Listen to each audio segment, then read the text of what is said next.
Every flower has a quiet spark, a handful of shapes, colors, and gestures that make it unmistakably itself. A cosmos is not a dahlia, and a dahlia is not a coneflower. Each one has its own unique imprint. In this gentle watercolor workshop, we'll paint 8 beautiful summer flowers while learning how to see beyond the details and discover what truly matters, what truly makes them each unique.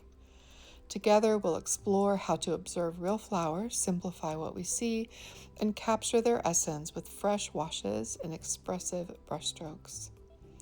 But this workshop is about more than flowers. It's about learning to ask a simple question: what is essential here? Because once you learn to see the quiet spark in a flower, you begin to find it everywhere. In leaves, in birds, teacups, landscapes, and the ordinary objects that fill your days. Everything in this course will arrive in a single email and can be enjoyed at your own pace, yours to keep. Whether you're a beginner or a more experienced painter, I'd love for you to join me. The quiet spark of summer flowers, a gentle lesson in seeing one flower at a time.